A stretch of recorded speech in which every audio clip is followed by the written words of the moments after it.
Un avion s'écrase en pleine démonstration. La fierté européenne vacille avant même d'avoir décollé.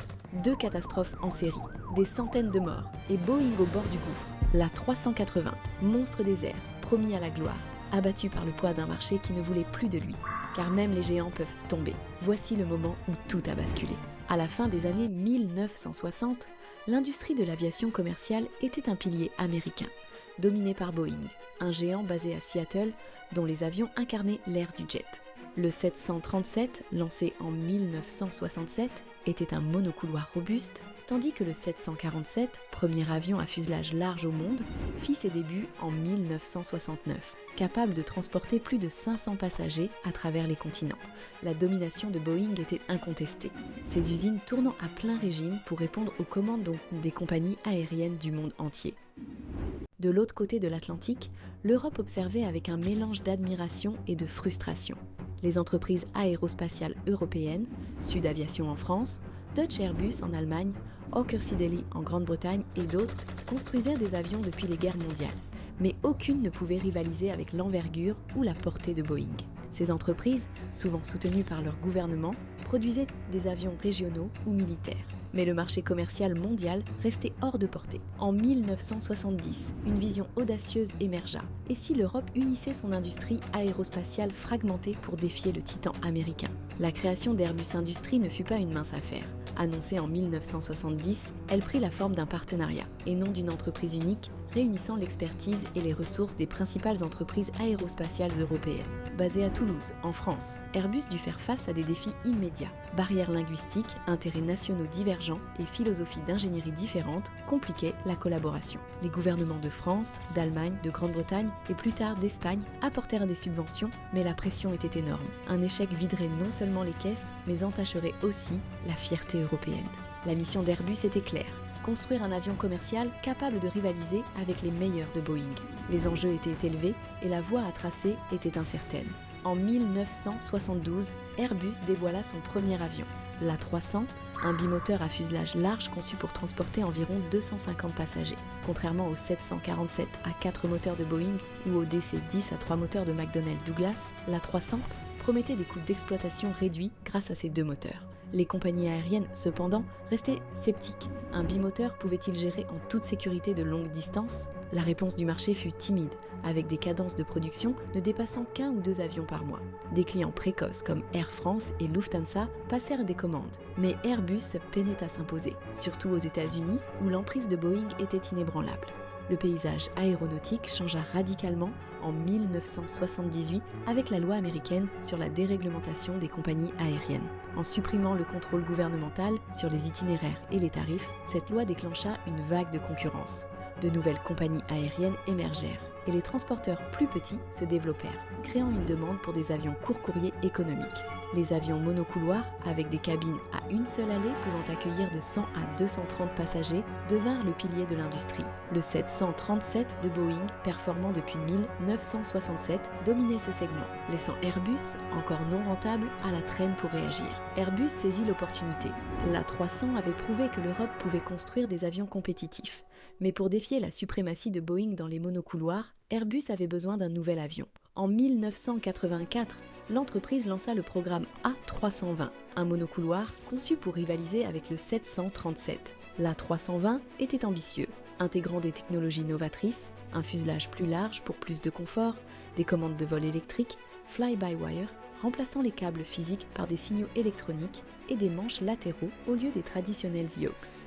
Ces innovations, inspirées de l'aviation militaire, promettaient précision et efficacité, mais suscitaient aussi des controverses. Le fly-by-wire était inédit dans l'aviation commerciale, et certains pilotes doutaient de sa fiabilité. Le lancement de l'A320 en 1988 fut marqué par une tragédie. Lors d'un vol de démonstration à un salon aéronautique en France, un A320 s'écrasa, tuant 3 membres d'équipage. Les enquêtes pointèrent une combinaison d'erreurs humaines et du système fly-by-wire inhabituel. D'autres accidents, parfois mortels, ternirent davantage la réputation de l'A320. Le scepticisme du public et de l'industrie grandit, et Airbus fut confronté à une épreuve cruciale. Les ingénieurs travaillèrent sans relâche pour perfectionner le système fly-by-wire, corrigeant les problèmes et améliorant la formation des pilotes. Au début des années 1990, l'A320 commença à séduire les compagnies aériennes. Ses sièges plus larges, sa consommation de carburant réduite et sa technologie avancée attirèrent les transporteurs en Europe et en Asie.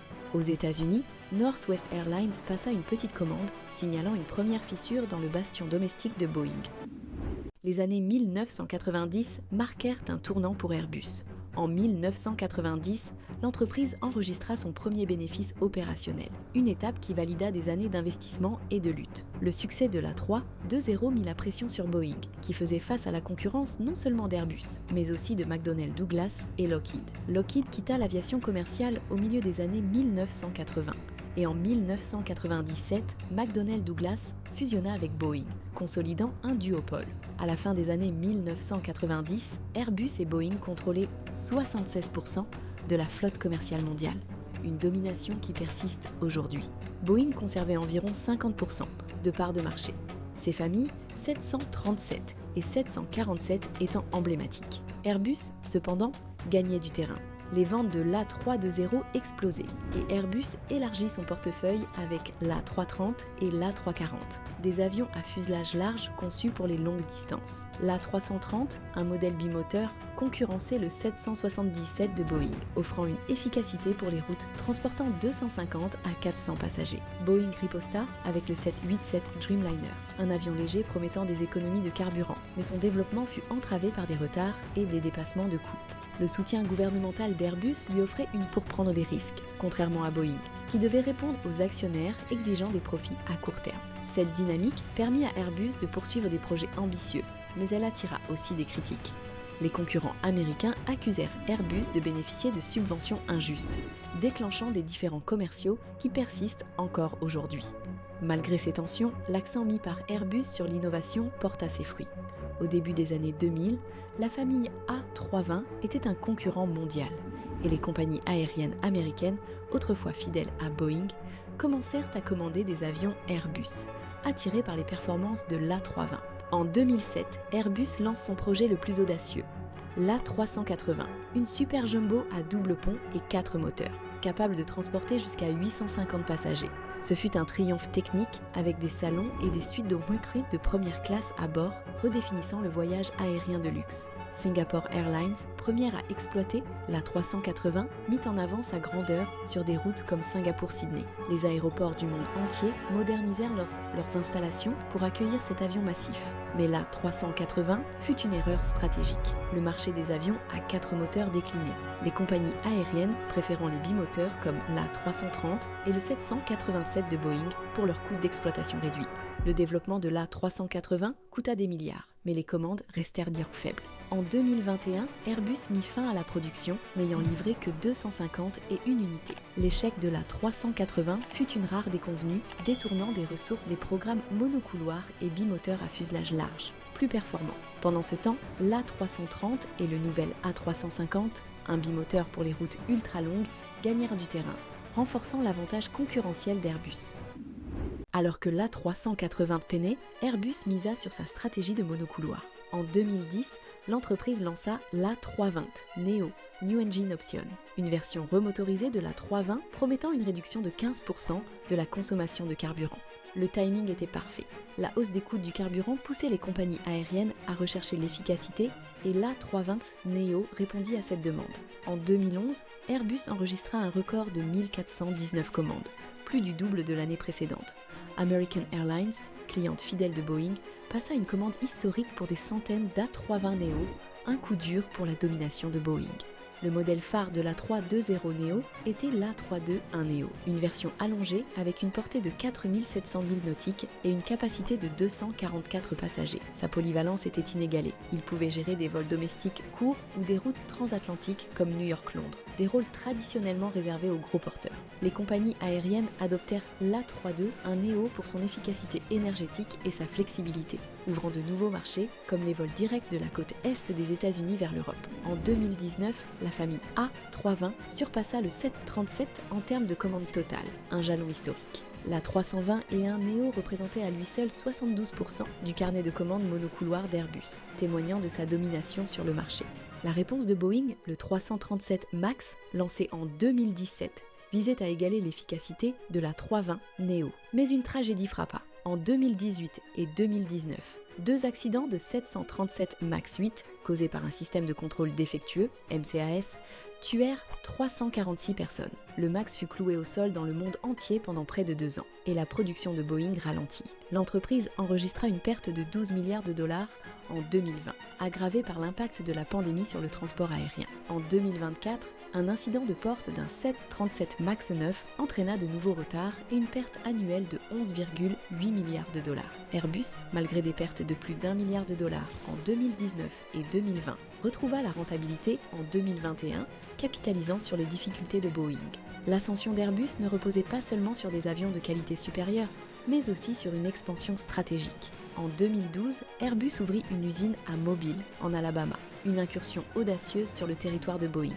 En 2025, Mobile était un centre de production clé, assemblant des A320 et des A220, acquis de Bombardier en 2020. Airbus exploitait également des usines à Tianjin, en Chine, et à Hambourg, en Allemagne, une approche régionale qui sécurisait des contrats locaux et la bienveillance politique. Boeing, avec son assemblage final concentré aux États-Unis, peinait à égaler cette flexibilité. Delta Airlines, le plus gros client d'Airbus, reflétait ce changement. En 2025, la flotte de Delta comptait légèrement plus d'avions Airbus que Boeing, un changement significatif par rapport à son passé dominé par Boeing. En Chine, autrefois un pilier de Boeing, l'usine de Tianjin permit à Airbus de conquérir des parts de marché. La présence mondiale d'Airbus, avec plus de 40 sites aux États-Unis, incluant des installations pour hélicoptères et satellites, contrastait avec le modèle plus centralisé de Boeing. En 2025, la position de leader d'Airbus était indéniable. Son carnet de commandes s'élevait à 8 726 avions, contre 5 643 pour Boeing, représentant des milliards de revenus futurs, à 129 millions de dollars. Par A320 Neo, le carnet d'Airbus pouvait soutenir la production pendant près de 13 ans. En 2024, Airbus livra 766 avions, plus du double des 348 de Boeing. La majorité des revenus étant générés à la livraison, la production d'Airbus était une bouée financière. Les défis de Boeing étaient criants. La FAA, l'administration fédérale de l'aviation, limita la production du 337 MAX à 38 avions par mois après l'incident de la porte en 2024, contre 52 avant la pandémie. Le 787 Dreamliner rencontrait des problèmes de fabrication et le 777X, un nouveau gros porteur, restait non certifié, accusant des années de retard. Le carnet de commandes, gros porteur de Boeing, dépassant 1500 avions, montrait sa force sur les marchés long courriers, où il détenait 56% de la flotte mondiale. Mais les monocouloirs, piliers de l'industrie, étaient le domaine d'Airbus. Airbus n'était pas à l'abri des défis. Les problèmes de chaîne d'approvisionnement post-pandémie et un rappel des moteurs Pratt & Whitney GTF ralentirent les livraisons d'A320 Neo en 2025. L'entreprise prévoyait 820 livraisons d'ici la fin de l'année, contre 766 en 2024. Cependant, son carnet de commandes, dominé par l'A320 et un nouveau, offrait une marge de manœuvre. Des compagnies comme Delta et United, recherchant des avions économes pour des routes comme JFK Los Angeles ou transatlantique, alimentèrent la demande pour l'A320 Neo que le MAX 10 de Boeing, toujours non certifié, ne pouvait concurrencer. La domination de l'A321 Neo était un phénomène de marché. Avec une portée de 4700 milles nautiques et 244 sièges, il surpassait le 737 MAX 10, limité à 3100 milles et 230 sièges. Les compagnies aériennes appréciaient la capacité de l'A321 Neo à desservir des routes variées, des vols domestiques courts aux trajets internationaux long courriers. Ses avantages économiques, consommation de carburant et coûts d'entretien réduits en faisaient le choix privilégié des transporteurs cherchant à réduire leurs coûts. En 2025, la famille A320 était en passe de devenir l'avion à réaction le plus produit de l'histoire, un titre longtemps détenu par le 737. L'industrie aéronautique, reposant sur des conceptions vieilles de décennies comme l'A320 et le 737, réclamait de l'innovation. Les deux constructeurs étaient mis sous pression pour développer des avions de nouvelle génération avec des systèmes de propulsion inédits, des matériaux avancés et des technologies numériques. Airbus annonça des plans pour un nouveau monocouloir dans les années 2030, potentiellement utilisant des carburants durables ou une propulsion hybride. Boeing, en revanche, indiqua qu'aucun nouvel avion ne verrait le jour avant la fin des années 2030. Une décision qui poussa les compagnies aériennes à commander davantage d'A320 Neo. Dans les 12 mois suivant cette annonce, Airbus sécurisa 1300 ventes d'A320 Neo. L'hésitation de Boeing découlait de la complexité. Concevoir un nouvel avion en 2025 était bien plus difficile qu'en 1960. Les questions abondaient: quel matériau optimiserait le poids et la durabilité? Quel moteur équilibrerait efficacité et émissions?